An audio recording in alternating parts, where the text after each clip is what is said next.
Bonjour, bonjour, bienvenue à toutes et à tous sur Cocotte TV. Aujourd'hui, un nouveau vidéo test qui porte sur un boîtier le tout nouveau Silverstone RL07, une version que nous avons reçue en noir et rouge et avec panneau en vert trempé. Un boîtier qui se destine clairement aux gamers avec un châssis qui est plutôt moderne et bien fait et qui est tarifé 99 € avec un ventilateur de 140 mm qui est présent à l'arrière. On vous propose de le découvrir depuis l'extérieur, depuis l'intérieur, avec une configuration montée à l'intérieur. C'est tout de suite, c'est maintenant, c'est sur Cocotte TV. On commence avec le packaging de ce Silverstone RL07. Sachez qu'on a le droit à un carton plutôt classique, des protections en polystyrène à l'intérieur et le boîtier est enveloppé dans un sachet en plastique. On commence comme toujours avec les tech specs de ce boîtier. Sachez que ce dernier est au format ATX, il pourra aussi accueillir une carte mère micro ATX. Il mesure précisément 226 mm de largeur sur 488 mm de hauteur et 465 mm de profondeur et le poids est de 8,2 kg. Découvrons maintenant ce boîtier un petit peu plus dans le détail en commençant par cette face avant qui est très travaillée. On a deux parties qui sont en fait inversées, qui viennent se chevaucher au centre. C'est plutôt très joli, très bien fait. Et on va retrouver des liserés rouges et également un éclairage rouge. On voit ici une petite partie transparente qui va laisser diffuser de la lumière rouge à l'extérieur. On vous montre la même chose de l'autre côté. Vous voyez, on aura exactement cet effet inversé. La face avant, elle est en acier, avec une peinture qui est similaire aux autres parties du boîtier, avec donc les liserés rouges. Ici, on va trouver un logo Silverstone qui est peint à même la partie en acier. Sur les deux côtés, ici, mais aussi là, on va trouver deux grilles en mèche qui vont permettre au ventilateur interne de pouvoir aspirer l'air. Sachez que le tout est filtré en interne. La face avant est démontable, vous voyez, il suffit juste de la tirer. Attention, ici, on a le petit cordon qui permettra d'apporter le courant pour l'électricité. Derrière cette face avant, on a ce grand filtre qui est amovible et aimanté, qui protège 3 emplacements en 120 mm ou 2 emplacements en 140 mm. Au niveau du water cooling, on a une compatibilité en 360 mm à l'avant, également avec du 280 mm. Alors vous voyez, c'est très simple à remettre en place. Ça tient tout seul. Et en plus, la façade est elle aussi très simple à remettre.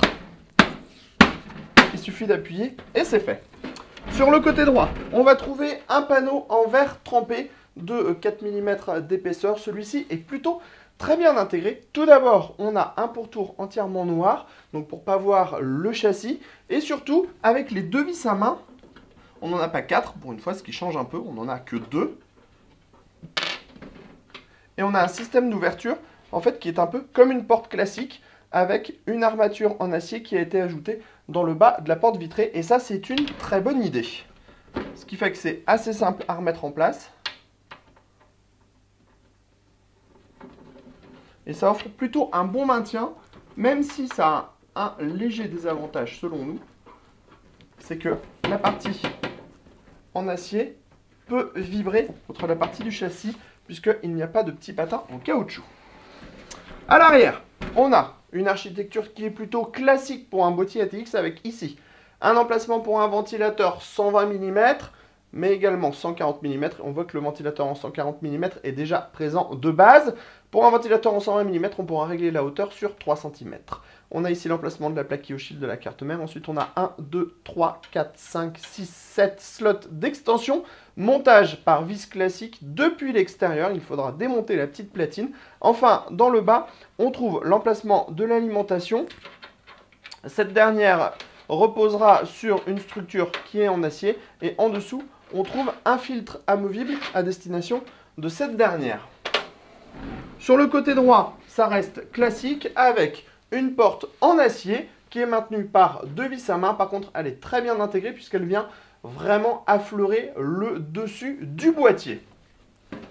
Si on passe maintenant sur le dessus de ce RL07, on va tout d'abord trouver ici le Power On, deux USB 3.0, deux USB 2.0, les entrées-sorties audio. On note qu'il n'y a pas de grille sur le dessus, on ne pourra pas donc installer de ventilateur ou de radiateur sur la partie supérieure du boîtier. On passe maintenant sous ce RL07.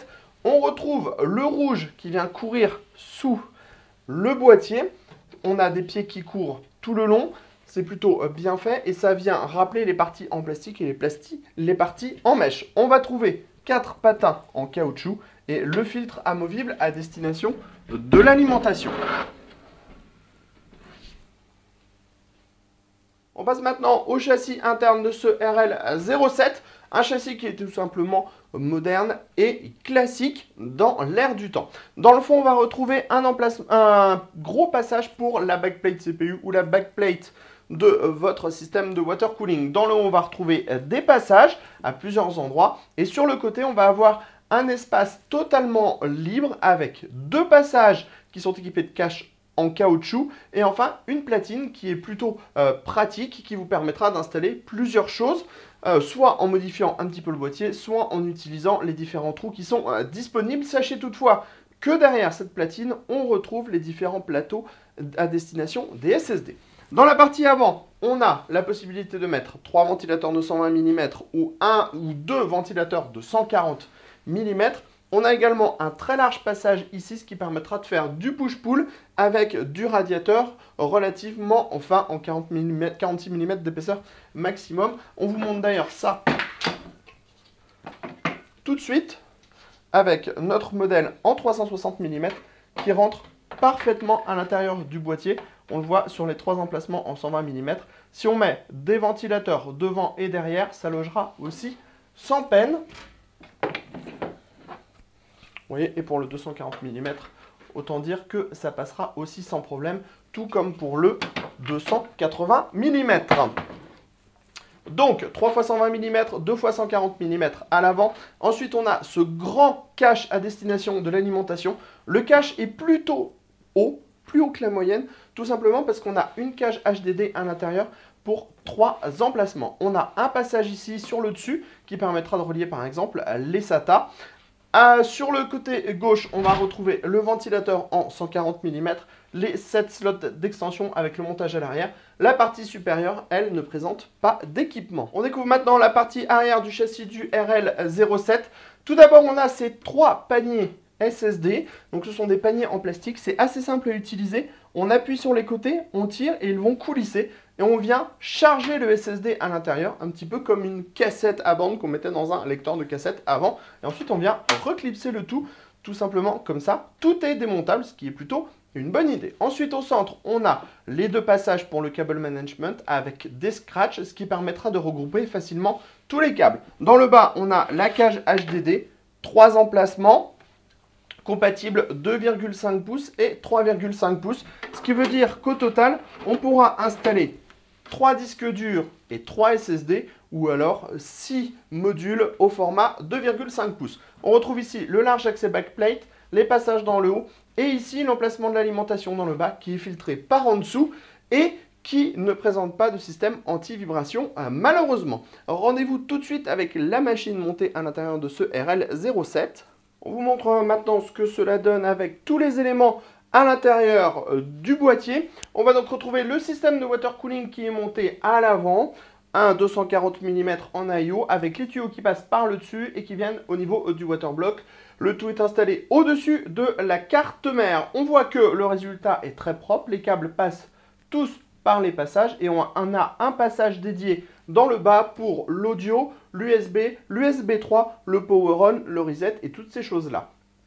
Au niveau de la carte graphique, on est sur un modèle dual slot qui n'est pas très imposant. On est sur une 1050 Ti et on a une config gamer qui est plutôt un peu datée et qui a été mise à jour en fait avec une carte graphique qui est un petit peu plus puissante. On voit qu'on a vraiment pas mal d'espace. Vous voyez ici on pourrait mettre vraiment le radiateur en push-pull sans aucun problème avec 2 autres ventilateurs de 120 mm et le résultat est extrêmement propre. Le cache alimentation fait bien le travail aussi pour dissimuler tout ce qui est alimentation et justement on va aller voir l'arrière du plateau de la carte mère. On remarque que là aussi le montage est extrêmement propre. On a passé le câble 8 pins dans la gorge à l'arrière. Il y a un tout petit bourrelet qui permet en fait de remonter très facile, de venir bloquer ce câble là à l'arrière, ce qui fait qu'on a un résultat très propre. L'accès backplate est bien large, pas de problème pour y accéder. Les câbles passent par le centre au niveau des scratchs, ce qui permet d'avoir un résultat qui est vraiment bien. Et vous voyez, on a fait passer nos câbles de ventilateur à l'avant, ils repassent entre les petites caissettes SSD. Donc, comme on vous le disait, le montage est plutôt simple. Cependant, nous avons quand même trouvé des défauts à ce boîtier. Ainsi, on peut vous dire que pour 99 €, le prix de ce boîtier, vous aurez tout d'abord un système de fixation des cartes graphiques qui est assez bancal et assez mal fait, avec cette petite équerre que l'on doit dévisser à l'arrière. Donc on la dévisse ici, on tire la platine, et en fait quand vous allez tirer la platine, vous allez avoir tous les slots, tous les caches des slots d'extension qui vont tomber. Alors vous voyez, on a réussi à les remettre, mais ça a demandé une vraie gymnastique. Clairement, tous les utilisateurs vont tout simplement se passer des slots parce que c'est vraiment assez mal fait. Ensuite, deuxième défaut de ce boîtier, c'est le ventilateur de 140 mm qui est clairement très bruyant en 12 volts. Si vous ne le mettez pas en 5 volts, ce sera difficile de vivre avec, d'autant plus si vous avez d'autres ventilateurs qui sont bruyants. Alors, parce que juste ce 140 mm fait déjà un bruit qui est assez impressionnant. Donc il faudra forcément le réguler. Ensuite, pour le reste, c'est plutôt bien fait. Et pour un boîtier à 99 €, on a plutôt quelque chose qui est sympathique. Tout d'abord, le style est unique. Vous le voyez là ici, on a l'éclairage rouge qui est allumé. Donc on a l'éclairage rouge à cet endroit-là, mais aussi ici, comme vous pouvez le voir, sur ma main. Et la forme de cette face avant est vraiment plutôt intéressante. Ensuite, pour le water cooling, on pourra mettre du 360 mm à l'avant, donc même un AIO, même en push-pull avec 6 ventilateurs, ça passera sans problème. Autre point qui est très intéressant, on a pas mal de place pour le stockage puisqu'on pourra installer 3 disques durs et 3 SSD en même temps. Ensuite, on a un cache alimentation, ce qui est plutôt bien pour le tarif, et on a même un panneau en verre trempé. Le seul problème, les deux seuls problèmes sont le ventilateur, mais le ventilateur, on pourra encore faire quelque chose en le régulant ou en le changeant. Par contre, le système de fixation des cartes graphiques, ça sera impossible de le modifier. La seule solution sera de se passer de la petite platine et de fixer chaque slot avec une vis. Comme ça, on ne perd pas les cache slots, mais vous aurez quand même en fait un gros trou à cet endroit-là. Donc, notre avis sur ce RL07 est plutôt favorable. C'est plutôt un bon boîtier dans l'ensemble, mis à part ce système de fixation. Après, comme on vous le disait, le tarif est plutôt pas très élevé pour un boîtier ATX un peu typé gamer qui offre des bonnes possibilités avec 99 € seulement. On lui décerne donc un cocotte d'argent, ce qui nous semble amplement mérité. Et sur ce, on vous dit à très bientôt pour des prochaines vidéos et des prochains tests sur cocoteland.com.